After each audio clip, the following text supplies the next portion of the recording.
பிரியமானவர்களே, இயேசுவின் நாமத்தில் உங்களை நான் வாழ்த்துகிறேன்.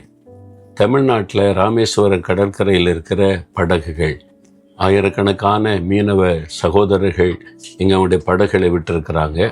இங்கேருந்து மீன் பிடிக்க போகிறாங்க, வர்றாங்க. அதில் ஒரு படகு, இந்த சகோதரர், இந்த படகை வைத்திருக்கிற சகோதரர் ஆண்டவர் இயேசுவை ஏற்றுக்கொண்டு அவரை விசுவாசித்து நடக்கிற ஒரு அருமையான சகோதரர். அவருடைய படகை நம்ம இந்த வசனம் எல்லாம் ரெக்கார்ட் பண்ணி கொடுத்துருக்குறாங்க. இதில் தான் உட்காந்து அவங்க ஓட்டுறாங்க. இதை வச்சு தான் சுக்கான் அப்படின்னு சொல்கிறதில்ல, சின்ன சுக்கான். பெரிய கப்பலை கூட திருப்புன்னு யாக்கோபில் இருக்குது பார்த்தீங்களா? சின்ன படகு எப்படி இருக்கும், பெரிய கப்பலுக்கு கூட இது மாதிரி தான் இருக்கும். இதை வச்சு தான் அப்படியே திருப்புவாங்க. இந்த போட்டை ஓட்டுறவங்க இங்கிருந்து தான் ஓட்டி கொண்டு போவாங்க.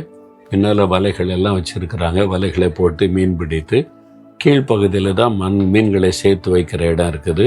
அங்கே ஐஸ் கட்டிகள் எல்லாம் வச்சுருப்பாங்க. மீனை பிடிச்சி உள்ளே வச்சு கரைக்கு வந்த பிறகு அதை பிரித்து எடுப்பாங்க. இதான் அவங்க செய்கிற ஒரு காரியம். கடலுக்குள்ளே போயிட்டு ராத்திரியெல்லாம் கண்ணு கட்டின தூரம் வரைக்கும் கடல் தான், தண்ணீர் தான். எந்த நேரம் என்ன ஆபத்து வரும் தெரியாது.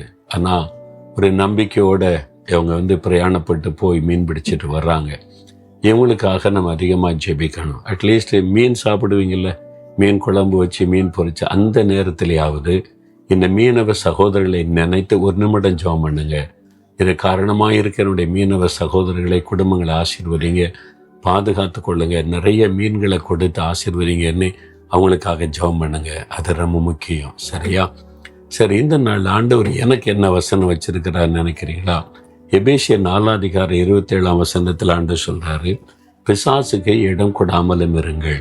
நிறைய ஆலோசனைகளை சொல்லிக்கிட்டே வரும்போது, என் பிள்ளைகளே, பிசாசுக்கு இடம் கொடாதுங்க. அவன் அங்கே தான் சுற்றிக்கிட்டே இருக்கிறான். அவங்களை சுற்றி, நம்மளை எப்பவுமே சுற்றி வந்து எதுலையாவது நம்ம அகப்படுத்திடணும், நம்மளை சோர்ந்து போக பண்ணணும், முடைக்கிறணும், நம்மளை வீழ்த்திடணும், சுற்றி வருவான். ஆனால் நம்ம தேவனுடைய பிள்ளைகளாக இருக்கிறதுனால நம்மளை சேதப்படுத்த முடியாது, தொட முடியாது. கர்த்தருடைய பாதுகாப்பு. ஆனால் நம்ம இடம் கொடுத்துட்டா அவன் உள்ள நுழைய முடியும். அதனால தான் ஆண்டு சொல்கிறார், நீங்கள் இடம் கொடாதுங்க என்று ஆண்டு சொல்கிறார். நம்ம இடம் கொடுத்துட்டா கர்த்தரே ஒன்றும் பண்ண முடியாது. ஆண்டவர் நம்மளை வேலையடைத்து பாதுகாக்க ஆயத்தமாக இருக்கிறார். அப்போது அவனா நுழைய நினைச்சா நுழைய முடியாது. ஆனால் நீங்கள் இடம் கொடுத்து வாசல்ல திறந்து உள்ளவான்னு சொல்லிட்டா ஆண்டவர் ஒன்றும் செய்ய முடியாது. அதனால தான் ஆண்டு சொல்கிறார், பிசாசுக்கு இடம் கொடாதிருங்கள். பிசாசு நுழையக்கூடிய எதுக்கும் ஒரு பாவ காரியம், தவறான நம்பிக்கை, தவறான விசுவாசம், அப்படி பிசாசு செயல்படுகிற உள்ளே நுழைவதற்கான எந்த இடத்தையும் கொடுக்காதங்க. ஒரு காரியத்தை செய்யும்போது தேவனுடையதா பிசாசுடையதா பார்த்து நீங்கள் செய்யணும். உங்களுடைய தொழிலில், வியாபாரத்தில், வேலையில் தவறான எந்த காரியத்துக்கு இடம் கொடுத்துடாதபடி, பிசாசுக்குரிய எந்த காரியத்துக்கு இடம் கொடாமல் கவனமாக இருந்துட்டீங்கன்னா ஆண்டோடைய பாதுகாப்பு உண்டாயிருக்கும். சாத்தானால் உங்களை ஒன்றும் பண்ண முடியாது. சுற்றி வருவா, உங்களை சேதப்படுத்த முடியாது. அவ்வளோதான்.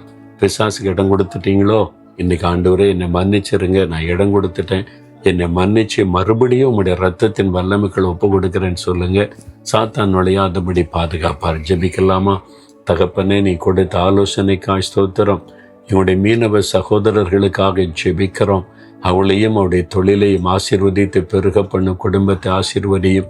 மீன் வளங்கள் கடலில் பெருகட்டும், அவளுக்கு திரளான மீன்கள் கிடைக்கட்டும் என்று ஜெபிக்கிறோம். நாங்களும் பிசாசுக்கு இடம் கொடுக்காதபடி ஒரு வாழ்க்கை வாழ எங்களை, என் குடும்பத்தை நான் ஒப்பு கொடுக்கிறேன். இயேசுவின் நாமத்தில் ஜெபிக்கிறோம். ஆமேன், ஆமேன்.